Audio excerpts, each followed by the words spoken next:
My friends, I speak to the name of the God who is with us more profoundly than we could ask, imagine, or dream, the Holy and Undivided Trinity. Amen. Well, Merry Christmas. What a holy and tender time. I wish more than anything to share this time with you, but for now it's going to be in the spirit. It really makes me think of the Christmas song, I'll Be Home for Christmas. I actually will be home for Christmas. I am forced by our doctor and the bishop and good sense and care for my neighbors to be home for Christmas. I'd like to be with you. I'd like to be able to go down to Atlanta to visit my family, but I'll literally be home for Christmas. And before all this COVID stuff, I had somewhat been obsessed with the song, I'll Be Home for Christmas. Don't judge me. Now, usually I go for the sacred Christmas songs, hymns and whatnot, but there are a few secular Christmas songs that I love. Christmas in Prison by John Prine is a near perfect song. And for some reason, I'll Be Home for Christmas has been on my mind. It's a funny song. It's not funny, ha, but it really just has two lines that get repeated once, and then it's the end of the song. I'll be home for Christmas. You can count on me. Please have snow and mistletoe and presents under the tree. Christmas Eve will find me where the love light gleams. I'll be home for Christmas, if only in my dreams. It's pretty straightforward.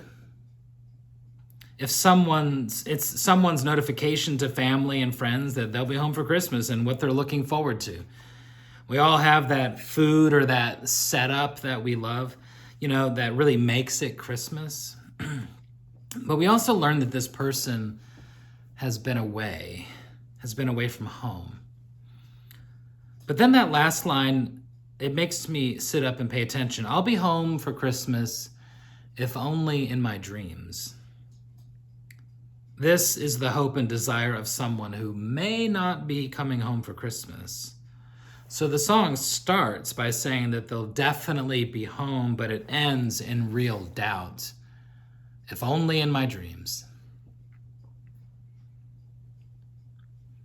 I'll Be Home for Christmas was written and released in 1943 for the expressed purpose of giving voice to the thousands of American soldiers and sailors who were stationed away from home for World War II. Imagine a sailor from, Chicago, who was hearing this song on a boat somewhere in the South Pacific. The sailor most certainly would not be home for Christmas. And what we have in this song is the stated desire to be made whole with one's loved ones, with little to no hope that this desire can be fulfilled. And I just thought this was some sort of Bing Crosby doggerel. But this nearly 80-year-old song, in just a few lines, captures the deepest longing we can have to be with those we love, and also the cold, hard reality that we are apart. This silly old song that's been covered by everyone from Dean Martin to Demi Lovato is about the heights and depths of human hope and despair. Take on the perspective of that sailor. 6,000 miles from home, he says, I'll be home for Christmas. You can count on me. Please have snow and mistletoe and presents under the tree. He's saying an impossibility. There are powers at work far stronger than his desire and ability that are keeping him from home. He's on an American destroyer in an undisclosed location in the vastness of the Pacific Ocean. The Axis and allies are arrayed against each other, freedom versus fascism. He's a small cog in a hulking machine. I'll be home for Christmas. No, it's not going to happen. It's sad, and yet he realizes that his bond with his family and loved ones allows him to have some semblance of what Christmas actually is, because he finds that it will be there wherever love gleams. Indeed, Christmas is the stuff of dreams. There's a dawning realization for our sailor that Christmas isn't presents or snow or mistletoe, but it's the love and affection he has for his family, or better yet, that Christmas is love.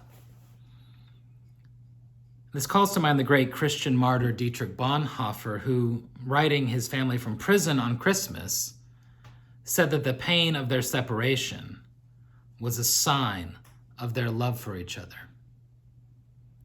It's the same for our sailor. I find this heartbreaking and wildly hopeful all at once, and because of that, well, I smell God. Here's the thing, you and me and all of creation is that sailor. We are caught in war. We are cogs in the machines of powers and principalities. We are stuck in a conflict, in sin, and we desire to be free of this, to be home for Christmas. We desire to be with our loved one, with our God. But we know it's impossible to be at home with our God. We are people that have been walking in darkness. We want God, but we fail, and we fail, and we fail. We are stuck in this tin can of a ship. Our loved one, God, might as well be on the moon. He is so distant.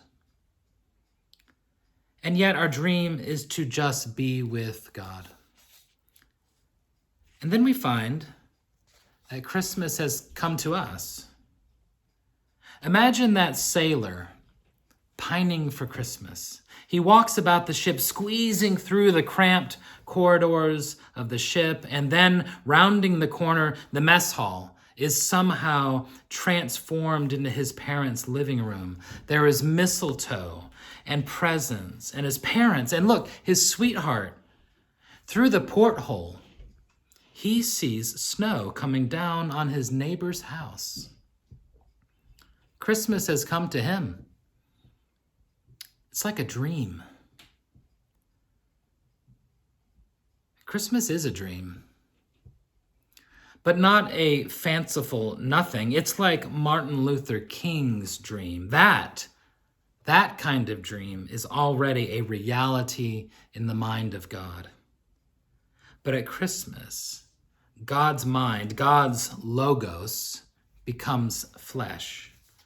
That's what Christmas is, my friends. God's dream being born into the world. Jesus is God's dream. I'll be home for Christmas, if only in my dreams. That has happened.